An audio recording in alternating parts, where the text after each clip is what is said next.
Oh, but today I tell everybody.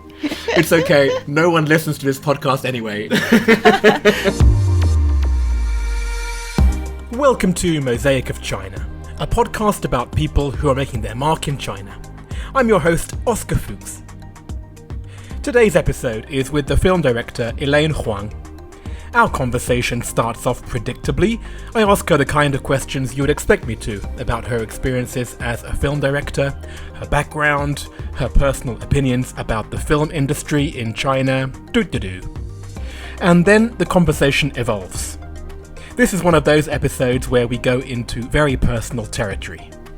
And you may remember that I mentioned in the intro episode to Season 3 that I was also going to try and inject a little more of myself into the interviews this season. Today's episode represents perhaps the most I am ever going to share on this podcast. I couldn't have done so without today's guest also being so open and so generous about sharing her story, so I want to say a very big thank you to Elaine right from the start.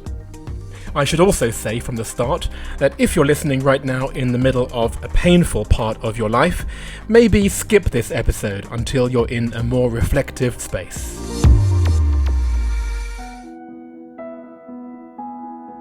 Thank you very much for coming, Elaine. You're welcome.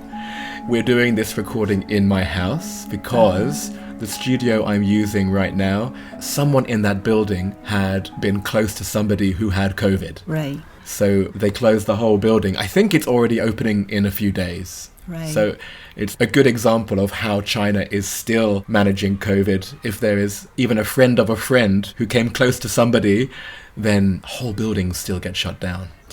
So this has affected us. Luckily, you could still come to my house. Right. So listen out for the background noises outside my lane. Yes. Elaine, in a nutshell, what do you do here in China?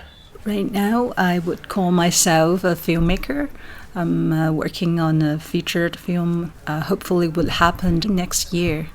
I'm assuming that your film was also affected by COVID. Yes. It's supposed to happen in 2020, 2 years postponed. Yeah. So, but it sounds like things are on the move again. Yes, excited. Yes. Well, before we go into that story, what object did you bring that represents your life here in China? An orange balloon.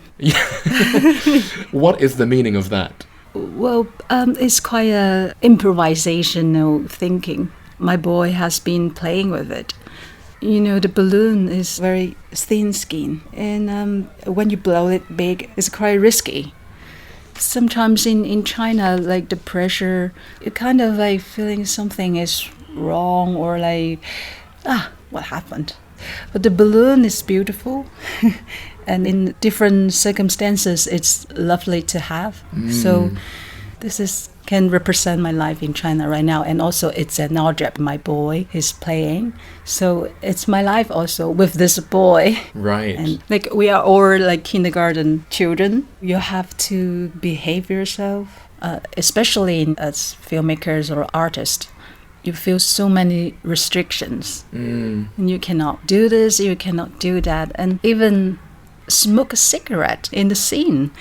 The actor is doing the move of smoking cigarette, but you didn't see the cigarette. You just see the smoke. Absurd, funny things happen in China, but this just one thing of that. Yeah. Well, let's talk about your work then. So how would you describe your work? I'm a film director-writer. Aha. This project actually began in 2016 when I first tried to promote my script to reach some producers and to get some fundings on it. It's a very difficult journey because, first of all, it needs a lot of money and actors. And what comes first can draw the other. Like if you have money, and then you can appeal to some good actors. If you have good actors, then money will come. My situation is that actors are all want to come to my project because they like the script. But then my type of film, like maybe it's just too serious about like family issues. So I've been waiting for the money for quite a long time. And sometimes money come, but it's not the right money. People would say, like, I want this and want that in your film, which I don't want. So it's getting really difficult to get money, especially for our serious films, like not try to please kind of films. Yeah. So you like to focus on films that have a serious topic? Yes, even it's difficult, I will keep doing this. Yeah. Well, before we talk about your film, why don't we talk about your background? How did you get into film production and film directing? I went to college, Chinese literature, and then I don't know how and when I developed a big interest in theaters. So I went to Beijing. I did the postgraduate degree in theater directing. Then in 2007, I went to London and do the art administration and cultural policy. I did that because I wanted to make my own play, and I think I need some producing knowledge. So I went to London. I watched a lot of plays when I was in UK. I think maybe I spent more time to do that than I spent time in class. So when I got back to China in 2010, I was so ambitious to be a theater director. And then I found out that was a big difference. Comedies are the main plays in Beijing. So I didn't think it was a good atmosphere or environment to make plays. And I tried, but couldn't find investment. People really didn't appreciate serious topic. They would call you too academic. Then I met this American producer who wanted to make a musical in Beijing. He saw my work in the National Theatre, and I was asked to meet him, and he said, I like your play. And I worked with him for 2 months on the play. And then halfway through, and he changed his mind. He wanted to do a musical film instead. Oh, so not a theatre, he wanted to switch to film. Yeah. And then I told him that I don't have film knowledge. I'm a theatre director. And then he said, like, who can say that they can do a musical film in China? And No he said, there was one Hong Kong director, Peter Chan, he did a musical film. But John, the producer, said he rather have a director who has theater background. So he sent me to New York, and he paid for the school, and I went to NYU Continued Education. I spent 2 years there. I practiced shooting films. And when I got back to Beijing, I shot music videos and short films. He financed 2 years of study just so you can do his musical film. Yes. But we couldn't agree on the script, so we didn't work together. And after all that, maybe we're just too autistic, so we didn't work together. But that was your move from theatre to film, right? Yes. That's what opened the door to film. Yes. And now do you still do theatre, or you've left that part of your life behind? I will be back, I think, because after this feature film, I really want to do maybe a play or a musical for the same script. I still have this big passion on theatre. Yeah. Well, since we're talking about theatre, it reminds me of the way that we know each other, which is from the referral of Björn Dahlman. Yes. From last season. Let's hear what he had to say about you. Well, I have a very good friend. She's in a way part of my China history because she was an associate director in that project that brought me to Shanghai. Her name is Elaine, or Huang. She's a very good friend, a film director mainly these days. I think you should have a chat with her. I think she might have some really nice perspectives on things. I missed him. We were both on the Shanghai theater performance. We spent time together. We worked on that for 2 months. And when I was in New York, he had a performance there. So he traveled from Sweden and he stayed in my apartment in the sofa. Yeah. We just have so much common passion. And when we talk about shows, and we were like just so excited. Yeah. Yeah. Well, I hope it's not too long before you can be reunited. I know Björn would very much like to come back to Shanghai. Of course, yes. Well, you mentioned that you might want to convert this project you're doing into a theatre piece. Yes. So why don't we talk about this project? What is going to be the content of the movie? This story is inspired by my cousin's family history. My uncle was one of those first generation who got very rich during 1980s in Guangzhou. He was a worker in the factory. One of his first jobs is just to hold dead pigs. What's that called? Like take dead pigs from here to there, within the factory.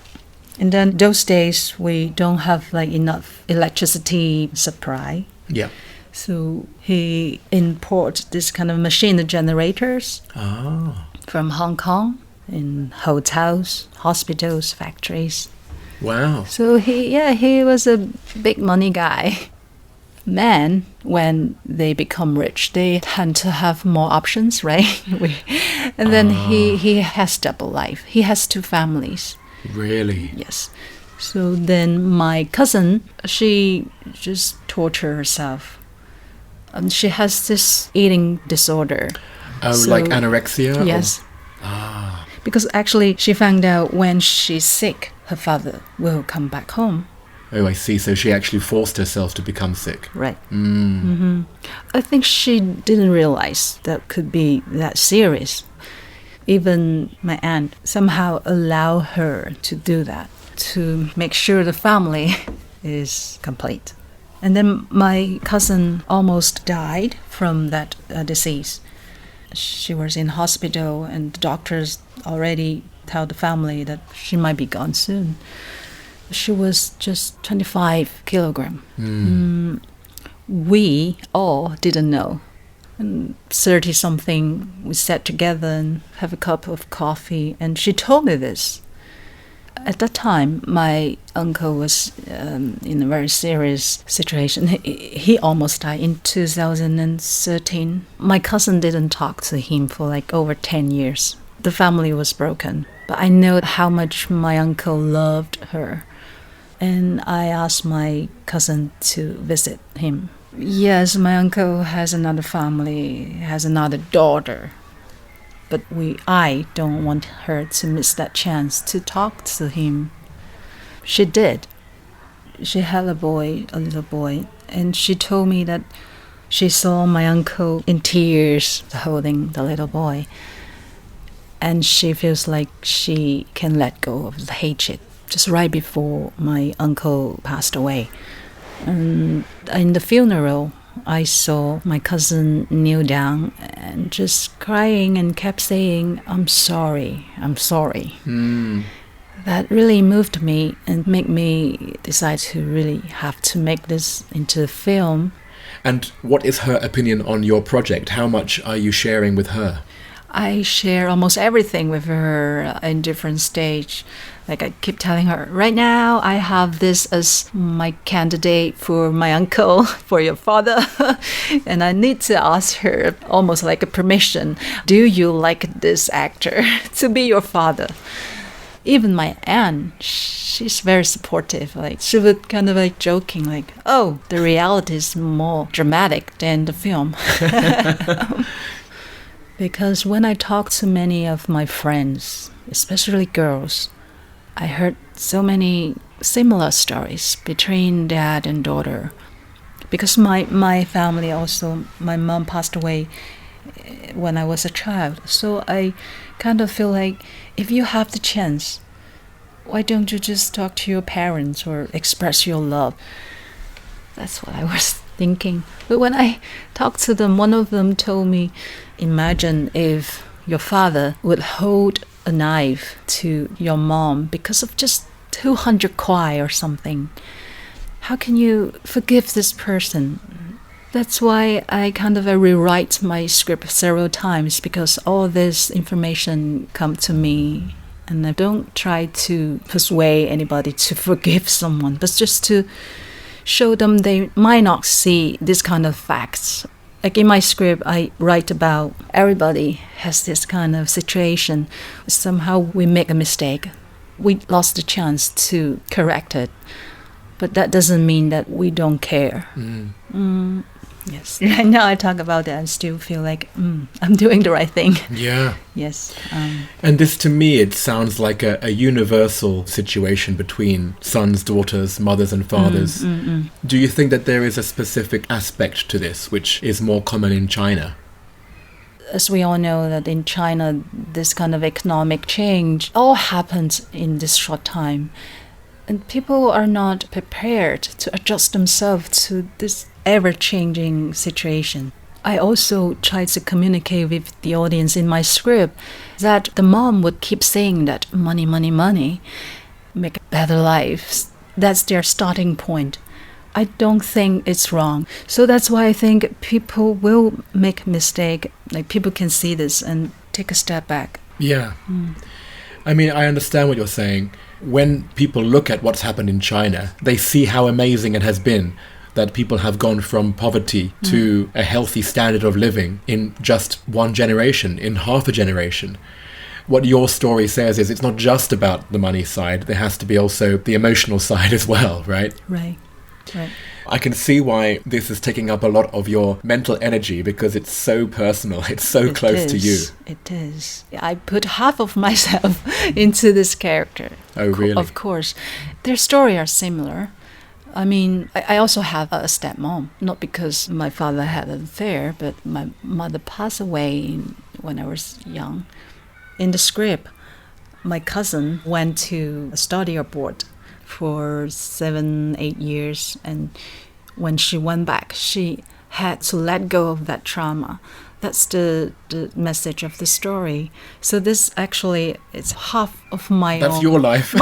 my life when I came back, and I had to pick up where I left. You know, you have to face it and try to solve it. Yes.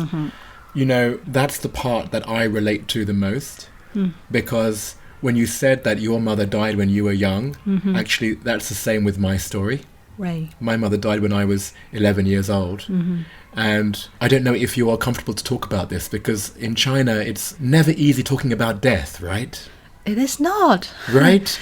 People are very scared to discuss it, but I feel always a closer connection to people like you who have also lost a parent very young and work through it. When you said you were working through your trauma, what did you mean from your perspective? I worked on it. I have been working. I still making efforts to work on it. Yes, even now, right? I think it is. You cannot really overcome that in your whole life. Yeah. I don't think so. Yeah, it's really difficult. Really difficult. Well, I'm looking at your object, the orange balloon, and I can see exactly why this has a meaning for you. I understand. And I'm the same. Sometimes life to me is this big balloon, and it's cheerful and colourful, and I can meet interesting people and enjoy my life. And then sometimes the same balloon gets smaller. I actually think we're very similar. Yes. I didn't expect to empathize with somebody over an orange balloon, but I do. Yeah. I was thinking about this as you were talking. I wonder how similar we are. Let's play bingo about what character traits you have and I have in common. Okay. Is this a thing about people who lose a parent very early in their life? Do you think that you have a tendency to go into depression and then you come out? Like, do you have ups and downs? Absolutely, yes. Because people sometimes think I'm very sociable. Yes. And even in my script, you can see kind of very split Elaine into it. Yeah. Because I have this sense of humor when I speak my mother language. I'm very funny. Yes. I'm almost the funniest person in my college dorm. I can always make them laugh. But I'm not that person. Yes. But I am that person. Yes, it's the same. I'm exactly the same. Right. That's a very good coping mechanism, right? When you can use it almost as a barrier sometimes because it's shielding your emotions. Right. Yeah. Yeah. Actually, I had an ex-partner and he was always annoyed because he saw those two worlds and he thought, hey, you're so fake. how come you are this person in one situation and you're this person in another? And it's very difficult to explain. Like, no, it's the same person. Right. It's the same person. Like, yeah. That's it. There's people who don't know you. They think, oh, she's too much. She's Right. always Yes. playing the clown. But people who know you better, they're the ones who know both sides, right? Yeah. Okay, bing, bing, bing. We have bingo there. We Yes, have a bing, bing, match. The next thing, let me think. Here's one more thing I have. If my husband is running late, if it's like 2 hours later than normal, I think that he is dead. Bingo. Bingo! Oh, God. I knew it. I can't stop myself. I'm like, I picture him in a car crash. I do this every second almost. Like, You do the same? I do the same. Like, I contacted my lead a few days ago. She didn't reply for a few days. I thought, no, you're the biggest star in my film. You cannot die. You cannot have any accident or... Yeah, isn't it funny? And I'm aware. I know I have this, I think they call it death anxiety. I know I have it.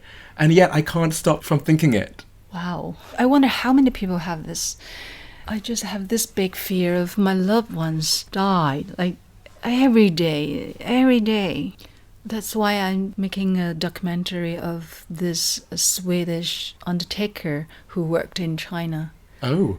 I've been doing this since last year because I couldn't do my feature. For him, it's a business, but... You're drawn to this as a subject, right? Okay, let's do the next bingo. Do you have anger issues? She's nodding. Like in daily life, I do nowadays. Yeah. These days, my anger is about, why me? Yeah. Right. Yeah. I don't know, I can be angry with who, but it's just, why me? This is interesting. So it's like a kind of victim complex. Right. Yeah. See, I have to be careful because I can go into this victim mentality very, very easily. Even small things, right? Mm-hmm. And I feel so stupid when this happens because I have a good life. Right. Right? I actually don't think about the bad things too often. But then when there is a small thing that happens... Absolutely, yes. Yeah, same with you. Exactly. Yeah. Most of the time, I can be balanced. Don't pity yourself. Don't be pathetic. I hate that. And I hate people behave like that too. Yes. But It's there. it's there. It's there. Yes. I think being aware of it, at least it's part of the solution. Because when I feel myself going into that situation, I have to engage my brain and say, Oscar, don't do Stop. that. Yeah. Okay, this is a good therapy session right now. Actually, everything we're saying is negative. Just to finish on this bingo, I feel that it gives us one major superpower. I really feel it with your project as a filmmaker, which is empathy. Mm-hmm. There's always something which I can empathize with. Look to the humanity of someone, even if they come across as someone who is, let's say, angry, or who is not someone who other people would empathize with. I can always empathize with people. Is that also the same? Yes. Sometimes it even make myself feeling good, like I'm a good person. Yeah. Yeah. Yeah, I think that's the power we have to decide to use. Right. All the other things, they can overpower this one aspect. But if we decide to focus on that positive, I think all the other negative side washes away. So this is what I try and work on every day. I know I have this skill, but I have to really want to use it. Maybe the film is just a metaphor or a representative of all these efforts. Yeah, I think so. Especially because you can work on someone else, right? It's close, but it's also distant because it is your cousin's story. It's not your story. And It's yet, protecting myself It's because I always tell people that this is my cousin's story. Yeah. That it's my feelings, my emotions, Yeah. my trauma as well. yeah, Oh, but today I tell everybody. it's okay. No one listens to this podcast anyway. Okay. Thank you so much, Elaine. You're welcome, Oscar. Let's move on to part 2. Okay. So, the 10 questions. Question 1, which comes from Shanghai Daily. What is your favorite China-related fact? Cantonese is not a dialect. It is a language. Ah, That's what I heard. And then I Baidu it today, and it's Cantonese is still a dialect, but we can call it a language because Cantonese has its own kind of characters. Hang on, so this is you being a proud Cantonese person, right? You want to think that it's a language, but... It is still a dialect. Right. In Hong Kong, when they speak Cantonese, they use the fantizi, right? The traditional script. Yes. But in Guangdong, you speak Cantonese, but you would use the simplified Chinese. Simplified Chinese, yes. So what do you mean when you say that there's a different written language? Because it's the same written language as Mandarin, no? No, it's not. We have different grammar Oh. between Cantonese and Mandarin. And we don't have same phrase for some things. Of course. Yeah. Well, the fact is that it is a dialect, but in our heart, we can still treat it like a different language. Yes. Question 2, which comes from Rosetta Stone. Do you have a favorite word or phrase in Chinese? I would say I have a favorite phrase in Cantonese. Yeah, give me that one. 頂你個肺啊 Wow, your energy suddenly changed. Do you understand that? I do not understand. Okay. Say it once more. 頂你個肺 Ding leg a fight. Okay, I obviously got it wrong because she's laughing now. No, you're not wrong, but it's not a polite. It's vivid. It's like in real life. To me, like Mandarin sometimes is like a formal language to me. Maybe I'm not the native speaker. Yeah, that's like an emotional distance between the two languages. Okay, and what does your phrase mean? It means you're bad. How can you do that? Ah. Literally means I'm punching your lung. Punching your lung. Lung. Oh. Yeah, punching your lung. What is the equivalent phrase in Mandarin? Just like cow in Mandarin. Oh. Yes. Oh, so it's actually rude. Not that rude, but like I said, it's very vivid. Like punch your lung. I will ask you for how you write it later. Okay. Next question, and this comes to us from Naked Retreats. What is your favorite destination in China? Hainan province. Oh. Because I'm a sea person. Right. I got too much darkness inside. Yes. So I need sunshine. Yes. I need space. I need brightness. Yes. Very good. And of course, going south, that must be almost like going home to Guangzhou. Yes. Do you have any family still in Guangzhou? Yes, yes. So if they see that you go to Hainan and don't go to Guangzhou, do they get angry? No, because always the next stop would be Guangzhou. Oh, good. They know I'm going home. Okay, so you take a detour through Yes. Hainan. Yes. Smart. Next question. If you left China, what would you miss the most and what would you miss the least? I will miss the food. No, you most. can't say that. If it's food, you've got to give me one. Hot pot. Hot pot. Spicy style? Spicy style. Not necessarily my favorite food, but I enjoy having hot pot with friends. It's the atmosphere. It's the Yeah. atmosphere. Because I lived in Beijing for 8 years, I get used to spicy food. And what would you miss the least? I can't stand people walking in the lift without waiting. Yes. This is the tiny thing, but to me, I can't understand. I absolutely agree. In fact, another lady from China, Michelle Chu, she said the same thing. Right, okay. About the thing that she would miss the least. Funnily enough, there was an English lady called Ros Coleman in season 1, and she attributes this to something called Shanghai flow, where people in Shanghai, they always need to be on the move. They don't wait, they don't stop. I understand that, but when it comes to elevators, no, stop and let me out first, right? Yeah. And I will say that, literally, especially when I'm not in a good mood. Yeah. I will say, can you just wait? I know. This is the angry child side of you and me, right? But it's not reasonable. How can I get out if you come in first? Yeah. Let's not talk about it because we're going to get angry. Next question. Is there anything that still surprises you about life in China? Oh, you can order medicine in midnight and it delivered it to you in half hour or something. Yeah. I love this. It's so convenient. I know. People often talk about ordering food, but they don't realize in China you can order all kinds of things at any time of the night. Yes. We'll move on quickly. I know you have to rush. Next question comes from Smart Shanghai. What is your favorite place to go out, to eat or drink or just hang out? French concession. The trees, the streets, the feeling of wandering around here, it makes me happy. Yes. people say the French concession, we should always say it's the former French concession. Oh, the former French concession. Okay. But I'm glad that it's not just the foreigners who make that mistake. Next question. What is the best or worst purchase you recently made? Oh, iMac. Oh, you bought an iMac? An iMac. Yeah, I love it. That's for your work? Yes, for my work. There you go. Next question. What's your favourite WeChat sticker? Okay, send it to me now. Is it lovely? Ah. It's a pig. Pidgey dancing in a glass skirt, expressing my happiness. Your spirit animal. What is your go-to song to sing at KTV? It's a Cantonese song. 等到花兒也謝了 I wait until the flower drops. Okay, tell me about that song. It's a love song. It's a broke up song. Like a sad person will say, oh, I wait until the flower's dead. You will feel that, wow, this person is so much in love. Like that kind of feelings. Nice. Not really like a negative thing. Okay, I'll check it out. And finally, this comes from JustPod. What or who is your biggest source of inspiration in China? Nature.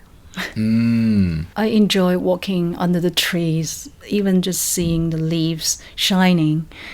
Or makes me feel like I'm living, I'm alive. And there's so much you can cherish in the world.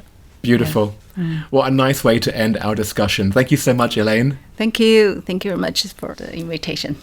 And before you leave, who is the person you would recommend that I interview in the next season of Mosaic of China? Wanimal Wang Dong. Okay, who's that? It's a he. He's a photographer, he's a set designer, he's an artist. He's been doing nude photography. He's a very interesting man. He's a good friend. Okay. I'm intrigued. I can't wait to meet him. His name is Wanimal, you said. Yeah, because his family is Wang, and he called himself Animal, so Wanimal. Perfect. And if you had one question that you would ask Wanimal, what would you ask him? Okay, then would you have me as your model? Would you? Nice question. Would you do it? I would. Why not? Okay. This could be the next project for Mosaic of China in that case. Okay. Everyone who does the project has to have a nude photo. Oh, good. From Wanimal. Yes, he would be thrilled. Thanks again, Elaine. You're welcome. The big update is that Elaine finally managed to shoot her film earlier this year in Guangzhou, and she's now in Hong Kong working on the edit and post-production. The film's title is s03e08, or 24 Flavors, which is also the name of a Cantonese herbal tea. It's a healing remedy that contains a multitude of bitter and sweet tastes. It was a big challenge to film during the pandemic period, so Elaine wanted me to convey her gratitude for all the support she got from family and friends and the local government too. She added that some of the opinions she expressed about the film industry in our recording would be different today, so I'm already looking forward to hearing about how everything went down when we record our catch-up interview next season. The film should have been released by then. Elaine estimates it should come out in the second half of 2023, so let's keep our eyes open for that. Just a few points of clarification. Firstly, Elaine mentioned that she Baidu'd something. That's the equivalent of Googling it elsewhere. Secondly, she mentioned that she made a documentary about a Swedish undertaker. That was a slip of the tongue. It was a Belgian undertaker. The name of that piece is The Soul Consoler, or Lao Wei in Chinese. And thirdly, we mentioned Guangzhou and Guangdong somewhat interchangeably in our conversation, so let me be a bit clearer about that. Guangdong is the province. It's what English speakers might call Canton, where the Cantonese dialect comes from. It's the big province on the mainland just north of Hong Kong, where of course they also originally speak Cantonese. And Guangzhou is a city. It's the capital city of Guangdong province, and the third largest by population in China. And I've never been there. Ouch. I will need to try and fix that by season 4. The biggest disclaimer of all is that all the things that came up in our game of childhood bereavement bingo were totally unscientific. There are so many ways in which these things can manifest, so please take that whole exercise as a demonstration of empathy between Elaine and I, rather than anything else. You know, when some people try to summarize Mosaic of China, I often hear them say things like, "Oh, it's about foreigners in China," or "Oh, it's about entrepreneurs in China." Of course, I don't like to correct them, because I'm just grateful that they're talking about the podcast at all. But it's nice to have the excuse to point out that this project is just about life, which happens to be taking place in China. Many past guests have also shared deep personal and family experiences, so in particular I would like to point you to the Chinese comedian Maple Zuo from Season 1 Episode 2, or the ultramarathon athlete Greg Nance from Season 1 Episode 23, and of course, Jiong, the transgender teacher from Season 2, Episode 30. As always, you can see all the extra images and graphics accompanying Elaine's story on social media, or at the Mosaic of China website, where you can also find the links to subscribe to the longer edition of today's episode on the premium version of the show. Here are some clips from that. Before, money come from the mine owners, kind of like money laundering. A rule comes into place and you have to suddenly reshoot your film. You're right. They try so hard, but they couldn't keep up, so they lost their chance. They do their work, they do their job. I'm like, how do you do it? Right. Actors in Guangzhou, they more like the sitcom actors. Too exaggerate. Exaggerated, yeah. When people decide to get married, they do it for very pragmatic reasons, right? Yes, some of them. And the owner said, "Where are you from? Korea? Korean?" Mosaic of China is me, Oscar Fuchs, with artwork by Denny Newell. Today's premium version has an extra 25 minutes of content, which come not just from the full-length version of my chat with Elaine, but also from the catch-up interviews I had with two previous guests, whose names have already been mentioned today. The Swedish clown Björn Dahlman from Season 2, Episode 17, and the Chinese comedian Maple Zuo from Season 1, Episode 2. You can hear shorter versions of those chats coming up after the music, and I'll see you here again next week.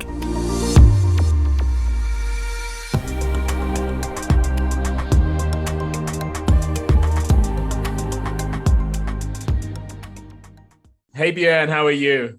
Hey, Oscar, I am great. I'm in the middle of my vacation. It's a beautiful Swedish summer. Well, we did our original interview remotely while you were in Uppsala in Sweden, because you were locked out of China at that point. We had every expectation that the next time we caught up would be in Shanghai again, but it hasn't happened. You're still in Europe. I know it's a mess. I am longing to get back. You know, I still dream about Shanghai. In my dreams, I'm in Shanghai, and it's just bizarre. I'm not getting used to this situation at all. Well, this is it. It's now been, 2 years already? It must be feeling like a proper dislocation at this point. Well, it totally does. I mean, on all levels, my good friends in Shanghai, my work, everything. Yeah. Well, let's talk about your work for anyone who didn't listen to your episode from Season 2. You are a professional clown, and you are known here in Shanghai as the Frog King, correct?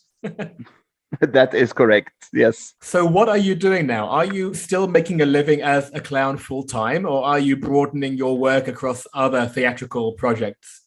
Well, originally, I am more of a traditional actor, like text-based theater, and also a director. Clowning came in quite late in my life. So back here in Sweden, I run my own theater company where I am more of a director, scriptwriter, actor. Of course, the clowning is always there. I created new clown shows. I just came back from a tour actually to Poland with Clowns Without Borders. We were playing for Ukrainian orphans. So the clowning is still going on.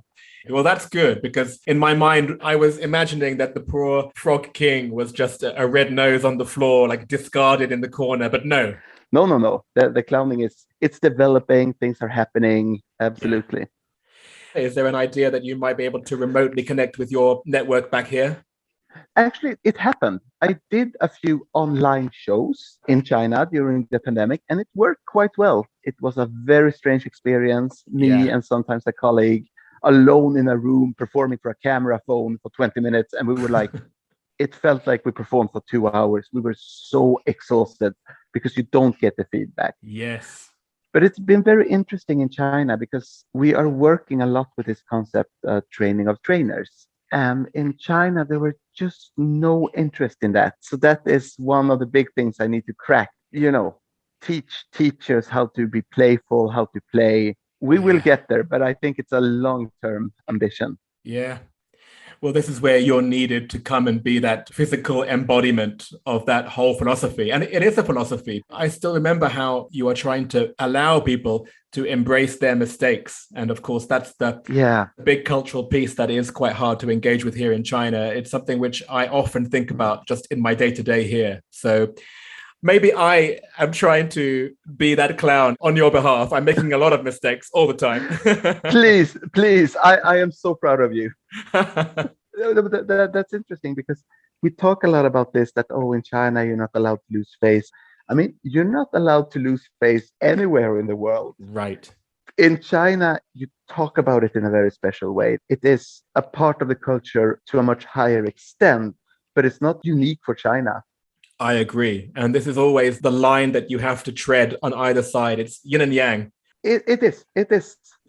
Well, you obviously were in season 2 of the show, and that means that you are sandwiched between season 1 and the person who referred you, who was Maple Zuo, and Elaine Huang, who you introduced for season 3. So first of all, are you in touch with Maple Zuo? Actually, I am not. This whole stand-up comedy society, I mean, I don't interact with them much because I miss them so much. It's been a bit painful, actually, to keep in touch with them. Well, I have good news for you because Maple is not in Shanghai. She's actually in the UK. So she's also dislocated from China. Oh, is that good news? Well, good thing. She's closer to me than I thought. That's good to know. Maybe I can meet Maple even. All right. Well, if you meet her, then send me a photo. I sure will. I promise. And then the person who I mentioned, who you referred for season 3, and of course, this is the episode where we will include your update, is Elaine Huang. Yeah. So how about you and Elaine? We're still in contact, not that often. Yeah. But it's, with these friends who you've known for many, many years and they live abroad. It's like 6 months pass and then you say hi and then you chat a little bit. We both have birthdays in May. Every single year she remembers my birthday. I forget hers. But this year I remember her. So I think that was the last time we spoke. It's nice to remember now and again so that you keep the guanxi going. Yeah. It's also great to catch you. I know that you are on holiday, so thank you for giving me your time. Thank you. I got very happy when you wrote to me about this catch-up. Thank you so much. Thank you. Bye. Hi, Oscar. How are you?